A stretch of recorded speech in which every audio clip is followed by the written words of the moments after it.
Good morning, Columbia CSL, and to those popping in for the Columbia experience, welcome. It's such an honor to be with you today as I readjust from a wonderful holiday adventure.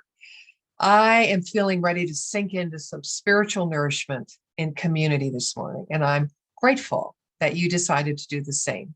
Once again, welcome in all. So today we continue with our theme, sacred relationship, where every relationship we build with another flows from our first relational awareness of oneness with that thing we call life, that which created life out of itself as the many. As we follow the idea that science affirms that we live in a universe of divine order expressing as the law of cause and effect, we can look inward to this sacred relationship to inform all our outward queries, questions, resistances, and unmet expectations that might arise as we are learning to express outwardly in the same loving and open way we are learning to express inwardly. Sacred relationships must be the effect of its cause, sacred relationship with the one. The nature of being itself is sacred and holy, immune to tampering. It is the one life that exists, expressing in many ways in our lives through both a time-space paradigm and multidimensionally in the eternal now. And therefore, our sacred relationship with the ultimate, supreme, infinite intelligence that lives in and as us is immune from tampering. So can we present ourselves to others, no matter their place in our lives, being that we have called them close to bear their teaching upon us, as authentically as we experience ourselves when in that sacred, pure conversation with the God of our understanding? And what might this mean? Exploring Relational Concepts is the title I chose for my message today, and it really springs from the very idea that when we focus on getting relationships right, we are affirming that there is an exchange between two or more in which we have a role. But when we focus on our intention of how we relate with others, the emphasis ceases to be on the results or outcome, but rather stays within the principle of oneness, unity, and promotes a healthy outcome of some sort, where two or more are poised in the energy of revealing wholeness rather than fragmentation or limitedness, I should say. So here are some of the relational concepts that I have discussed with myself as I am continuing to learn to lean into principle, to uncover my state, my natural state of being as love. The first is this: remembering that it is never about the other, as within, so without. My own thought energy attracts itself. The second one is checking in to observe when I react or get triggered or feel disappointed or even betrayed or used. Was my communication, my action, my intention or imagining rooted in getting my needs met through another? Codependence? Or was my communication, my action, intention, or imagining rooted in the energy of affirming my enoughness, my wholeness, and the desire to simply share myself as that with another? Remembering to take responsibility to figure out what my needs are and meet them myself. To stay present when I'm feeling vulnerable, rather than justifying or withdrawing, arguing, defending, or shaming. And this last one, which has proven the most difficult for me over time, is loving without attachment to outcome. Now, during these last 10 days, I was in the car quite a bit, touring around, and I had the opportunity to blast some of my favorite tunes. Well, I was thinking that the lyrics of so many love songs speak to the idea of codependency rather than interdependent relationship. Now, I listen to, the golden oldies, and years ago, I used to just repeat these songs over and over in my head as an affirmation to my feeling hard done by somebody else. Here's one that came on several times. You might be familiar with this one. It goes like this. I can't live if living is without you. I can't give anymore. Recognize it? Mm-hmm. So many of us come to our relationships, I think, with a distorted image of who we are, rather than identifying with our full and vital essence, which is always available, but often hidden within the core of our being. So we spend our time trying to get today what we didn't get yesterday. And then we end up determining the value of our relationships according to how well they help us compensate for our sense of loss or inadequacy. Now, one thing is for certain. If we keep trying to avoid feeling the kind of emotional exposure we felt as children or at any time, hiding our tender hearts from one another, we therefore focus on getting something from others instead of giving to others.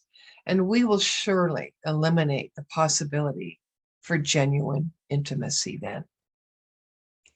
Have you noticed that we can tend to measure the health of our relationships with how close we feel to other people? Yeah. And how we measure this closeness by how well our partners or our friends respond to or meet our needs. This closeness, as we will soon understand, is not actually the ultimate goal of relationship. It's only a developmental stage. Mm-hmm. There are, in fact, two levels of closeness that every relationship must pass through on the way to intimacy.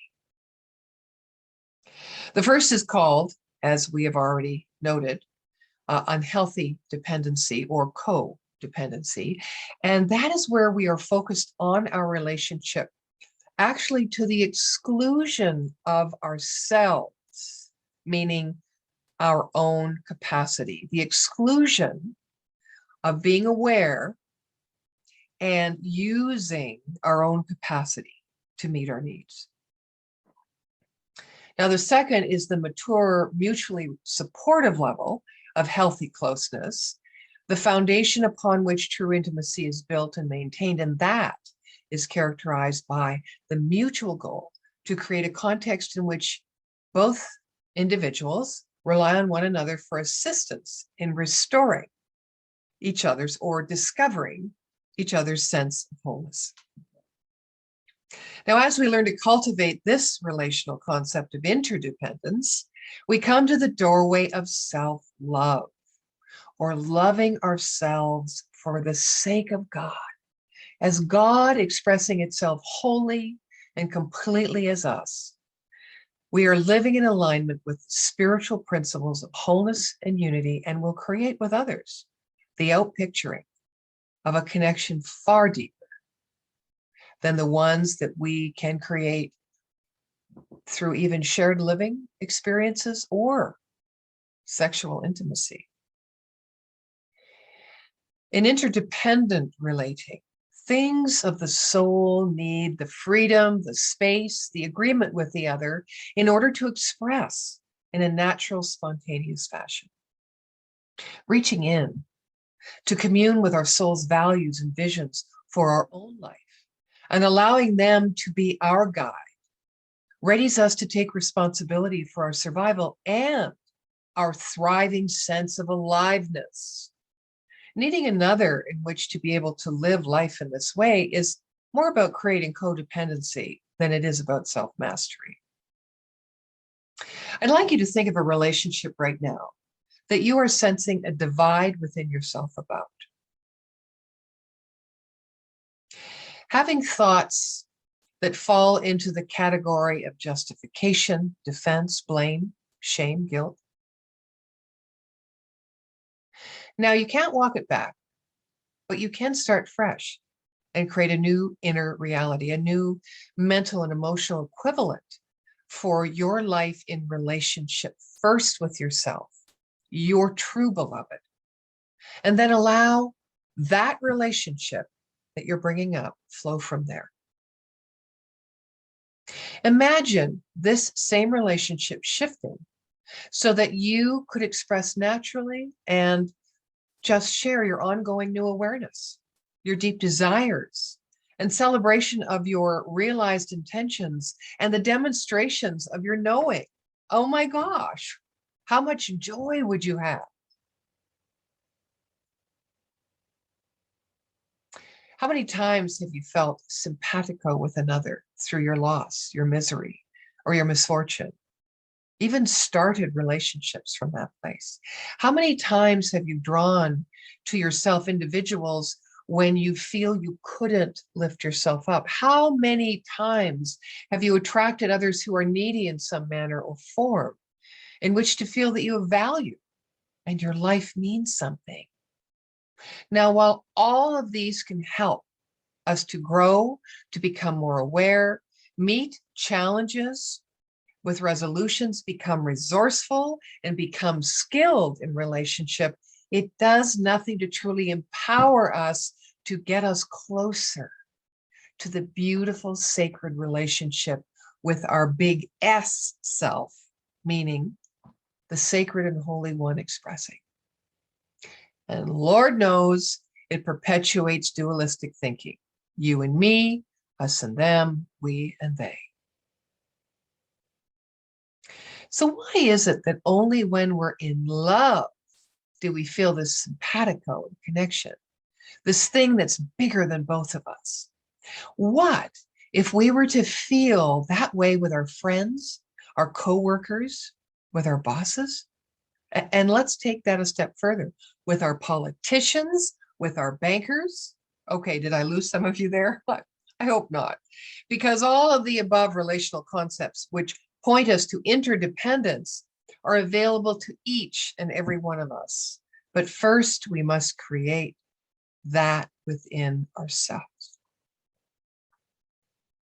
Now, choosing these types of relational concepts born within spiritual principles promote or attract back to us others who live in alignment with their soul and respect for themselves.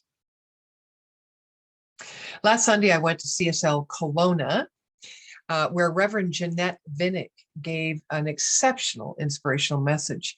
And one of the joys for me was listening to her share some of our teachings, declaration of principles. Now, these are the principles upon which I felt called into ministry, from which I aspire to continue to align with in greater ways, as I do relationship with myself and others. I want to share 3 of them with you now. And given everything I've set up to date, just take that all in as I speak these words written by our founder, Dr. Ernest Holmes. We believe in the incarnation of the Spirit in us, and that all people are incarnations of the one Spirit. We believe in the unity of all life, and that the highest God and the innermost God is one God. We believe that God is personal to all who feel this indwelling presence. We believe in the direct revelation of truth through our intuitive and spiritual nature, and that anyone may become a revealer of truth who lives in close contact with the indwelling God. Sacred relationship with the one.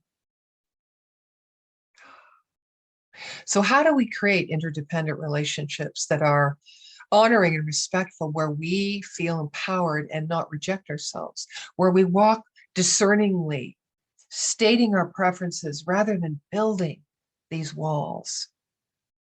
Undefended love for the one sacred relationship, which is the sacred self, which is God expressing as us. Undefended love.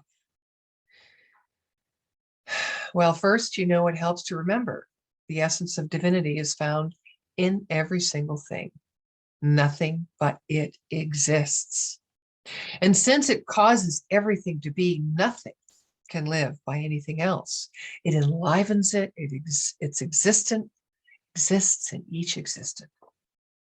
So let us not attribute duality to God. Let God be solely God. And if we suppose that God emanates until a certain point, and from that point on is outside of it, we have dualized. Realize rather that God exists in each existent. Do not say, this is a stone and not God. Rather, all existence is God, and the stone is a thing pervaded by divinity. When it comes to our significant others, those closest in our circle of relationships, when we have our multiple layers of protective padding in place, it's like we're trying to hug people through layers of overcoats. Our outer layers may meet, but our longing to be deeply seen and heard and held and connected remains unfulfilled.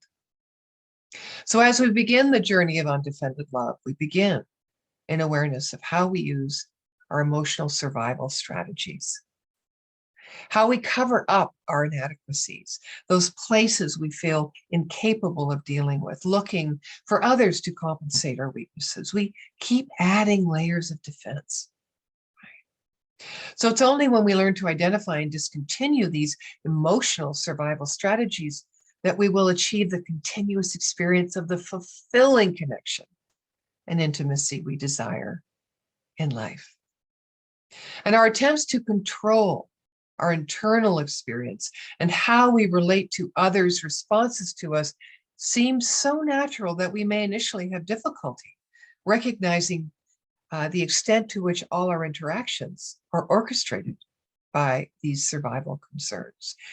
And so as we shed those mantles of protection, we slowly shift our center of gravity away from personality towards essence, duality towards oneness, codependency to interdependency. Now imagine for a moment that I'm holding something in the palm of my hand. And I ask you, what is it? Okay, first I give you the clue that it is extremely hard. Now you might guess it's a stone or a tiny piece of steel. Now I'm going to give you a second clue. It's colorless. Well, now you might think ice. My third clue is that it can be very sharp. Now you may think a piece of glass. If I said to you it was multifaceted, you might say a prism.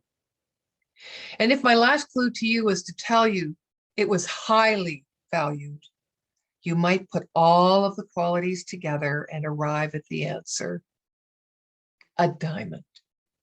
Now, each descriptive word on its own does not define the diamond, but the composite description gives us a good sense of what it is.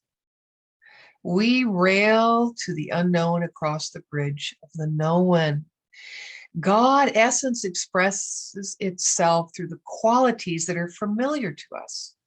So by bringing to mind the sense of certain qualities, we can approximate what the essential self is like, right? Our essential self.